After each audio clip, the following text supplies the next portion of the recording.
Bonjour fidèles internautes, bonjour, je vous aime tous. Ezali Wabino Sephora Kings. Il y a Tindika TV, Mikolo pour la retrouver ngai na Tindika TV pour s'abonner et c'est juste votre bêta Tindika TV pour qu'on ait des informations ezali précises, réelles na Tindika TV. Je vous aime tous. Tindika TV, number one. Akosa mission nzamba tindie pe akokena kimia mais bino bokozonga yesu na mboka ote bokosala opposition pendant 368 ans bakotika kozonga na pouvoir te na yebiso ke biso notre fin na pouvoir au Congo nous sommes au pouvoir aujourd'hui demain et éternellement. Mais tout le monde peut pétition contre Tambwe Mambezo Bandakami. Ping pong si to yebisaki ping pong clair mais Tambwe Mambano. Mais tu as vu ping-pong clair, tu as vu la quête. Tu as vu ping-pong. Ce que vous avez congolais, Luka Moye, autant de la droiture. Mais ce que vous avez congolais, il y a baké et kosuke le mabé. Oko sambo loko la tire bouchon l'anganda lotoko. Pe aussi une valeur. Mais je vous dis, na ebisa que parce que politique Félix Aïna Yango, ils allaient pédagogie. Et bah comprendre dans la pratique. Tu es sur l'Ancien Testament, tu es dans le Nouveau Testament. Mais le Nouveau Testament, ceux qui ont besoin de Nouveau Testament, et cause de la sonne, paiement pour la bango. Et maintenant, ping-pong, na ebisi que non, Bouzobo ya cela qui est au niveau de Sénakuna. Il y a parvenu qu'au Sambou Sabasi, à travers sénatrice Goya, Azu, qui bo lumbu ya salité, a bimisi le collège sénatrice Goya, pour qu'on parvenu qu'au tenir des propos diffamatoires. Ba propos injurieux, ba propos ya soni pe ya bo soto. Mais ayeba kiteke, biloko ya zolo bawana, monde atieza komona ye. E akanisa yeke ba kotika ye ba kobomba ye na mabe na ye. Na mayela mabe o ba ngomba ndai ko sala, po ba yeba na kobomba tata mokonje ko mona mboka Félix Antoine Tshisekedi. Bo toko yebi sabino ba vérité. Yo yebi ma vérité o.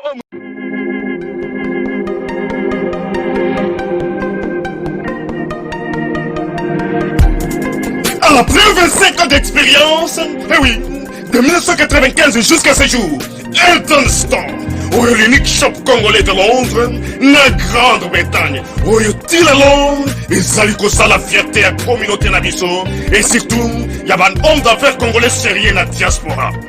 Oh yes. C'est créé Elton Store et Sali Kakamoko, le sérieux, accueil, na service qui toko na ba client na ye.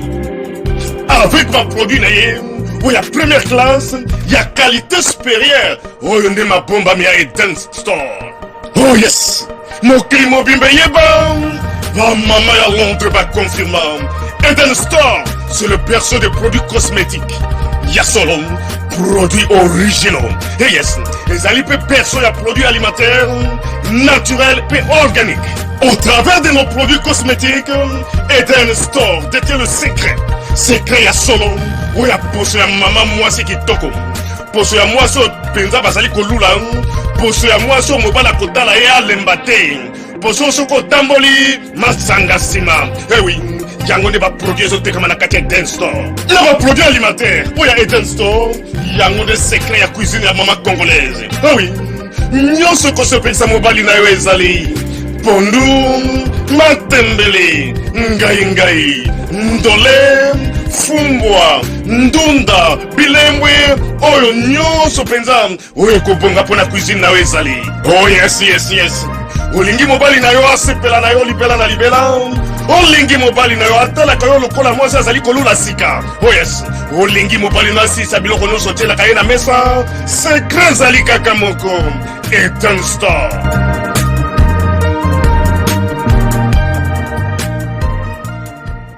Et cause de la sonne, paiement pour la bango. Et maintenant, ping-pong na ebisi que non, Bouzobo ya cela qui est au niveau de Sénakuna.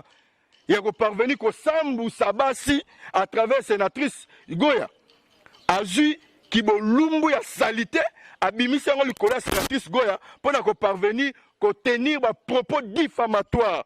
Ba propos injurieux, ba propos ya soni pe ya bo soto. Mais ayeba kiteke, biloko ya zolo bawana, monde atieza komona ye. E akanisa yeke ba kotika ye ba kobomba ye na mabe na ye. Na mayela mabe o ba ngomba ndai ko sala, po ba yeba na kobomba tata mokonje ko mona mboka Félix Antoine Tshisekedi. Toko yebi sabino ba vérité. Yo yebi ma vérité o musuto banda ko bomba siko to bando bimisa yango. Ils sont complotés avec ma prédateur bande ko ba nationalité douteuse. Pendant que Luka moyen ko sala mabe ata mo ekolo. Et tozako bientôt là to banda ko saisir justice na bambeba moko. Ko banda 2004 ba mabenyo so ba sala na kati mboka oyo. Ba ko futa yango à travers justice. Biso to kanga mutu te mais justice ne e ko kanga bango nyonso tout parce que ba ye wana pona ko sunga peuple congolais te mais ba ye wana pona ba intérêt na bango personnel.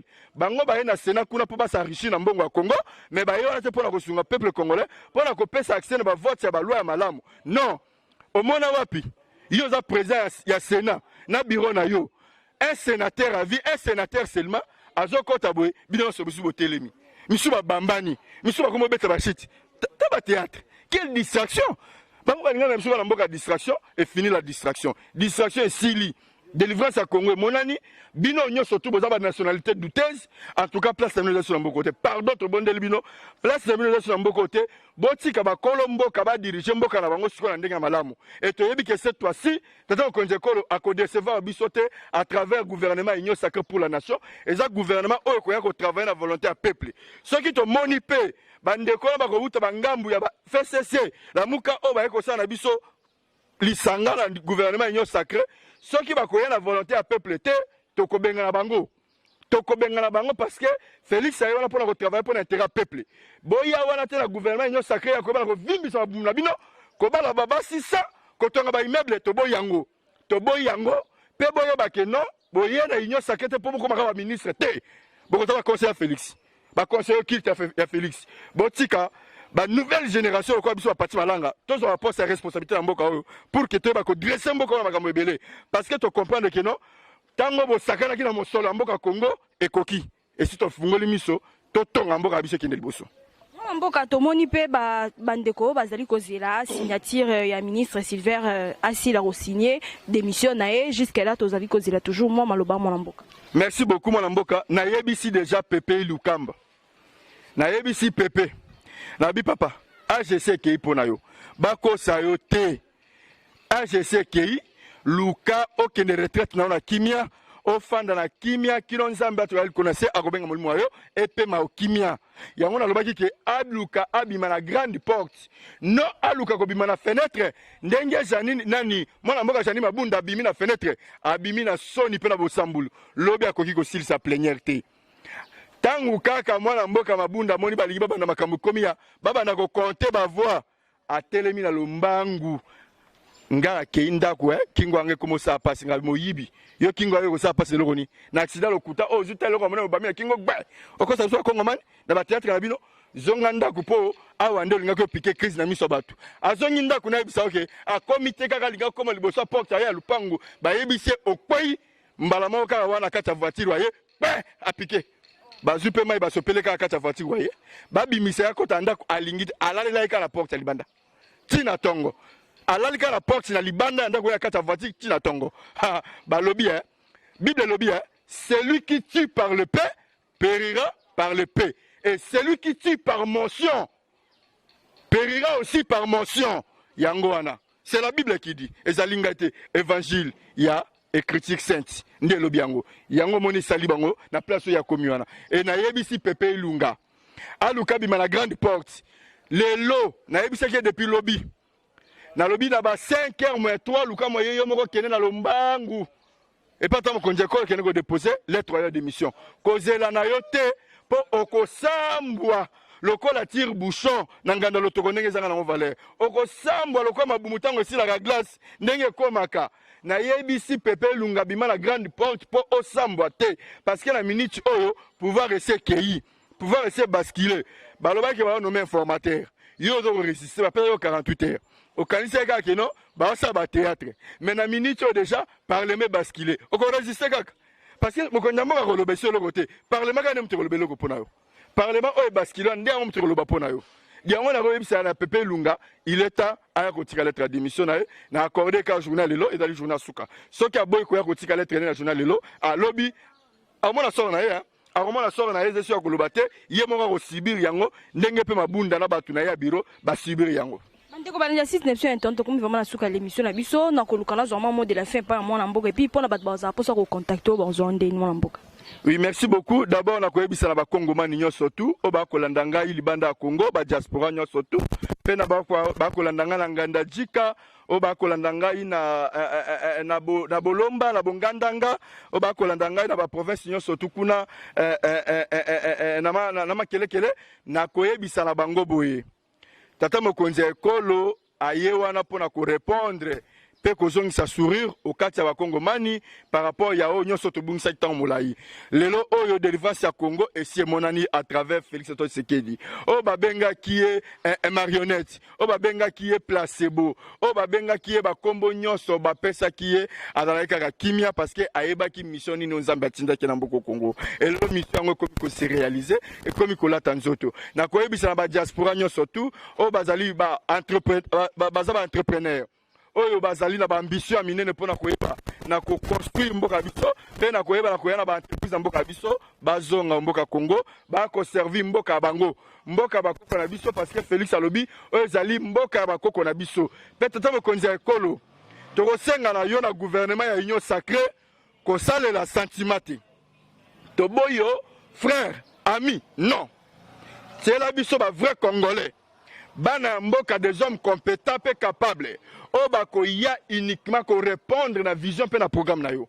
no ba oba na lokoso ya kanyaka l'état pour la ba ba retourner sama benga bango ba ba la ba 600 200 ba tonga ba immeuble toza na bosenga wana te toboyi tela biso bato ba ko ya ko travailler pour l'intérêt du peuple congolais bandeko ba uti na ngambo ya ba lingomba politique o mususu wana o ba yebi même valeur ya licho yo bundate malgré ndimi ko sangala ba congolais mais ba ya wana te pona ko lobaki ba ko luka ba poste non tozo sur la terre ko luka ba poste te tozo na moment ko servir Congo ndima ozala no le fils que ta conseiller mokunja ekolo o pesa gata makanisi ya malamu ko wela no poste te bato zata conseiller na ye ata conseiller privé ata conseiller na ye même politiquement boye na kati ya administration ya cabinet mokonzi boye ande ko porter conseil ya malamu pour que ça la paix malamu boye na ka poste te o batia ministre premier ministre non plus jamais tata mokonzi ekolo soit le premier ministre faut dans choix moko excellent et dans la choix moko méritocratie pe dans la choix moko ya muto ko répondre na volonté du peuple congolais oyo akoyeba na kozongisa sourire ya peuple congolais à travers moko ya ba discours na osala pendant moment ya ba élection yango moni to lobi boye cette fois-ci toyebi ke makambo do changer parce que moko ba ke mi kisalu me banda c'est que musala yango oyo eza ko banda musala ko banda à travers banani ba kongomani ya malamu oyo ko pesa bango responsabilité cette fois-ci to lingi Maman Nduna a se retrouvé dans Ndunda na tekaka. Moteki mapa a se retrouvé dans mapa na tekaka. Motambusi maki a se retrouvé dans maki ya tambusaka. Ba chauffeur ba se retrouvé bien na musala ba ki chauffeur ba salaka. Ba pousse poussière ba se retrouvé bien na musala ba pousse ba salaka. To lingi teke muto so ko bakaka. Ngai pona bonga na mboko fa za politicien. Ndenge ba lakisi biso. Ngai kana bonga na mboko fa za politicien. Non. To lingi peu importe musala no zo sala à travers pouvoir Félix Congolais nyonso sa nini a se retrouver na kwena et tout ça kondima ete 2021 to kota yango avec beaucoup de sourires pe na yebi na kopesa mbote mingi na général Amouli musala malamu tata makonja ekolo mwana mboka Félix Tshisekedi général Amouli aye kozongisa police ya proximité na kata Congo musala eselema kilobi na palais du peuple non quel professionnalisme. Oh, la police, c'est cela qui lobby. En tout cas, Ruta Congo et Banda, c'est la toute première fois que Moussala modèle. Grâce à Général Amouli. Longonia Général Amouli, Moussala Malam, Mounala Kondimete, Tadon Konje Kolo, Akoyeba la commissaire na grade du Oyo Moko Lingalakata Mtemanayo, par rapport à Moussala Oyo Laxiko Sala. Parce que ton monarque va infiltrer, là, si on va tenir la police samedi, na lundi, soit disant qu'il va policier, n'y'a pas policier, ba coulouner.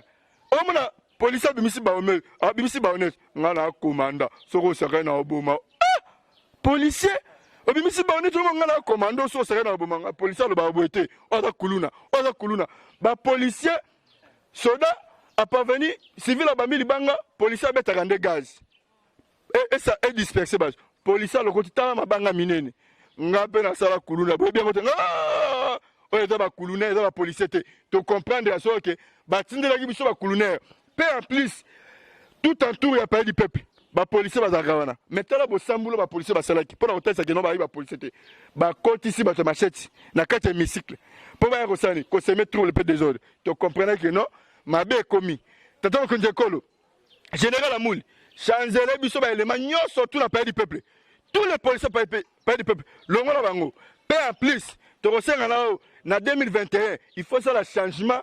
Il y a un inspecteur provincial à la police, il y a RDC, dans les différentes provinces, tout.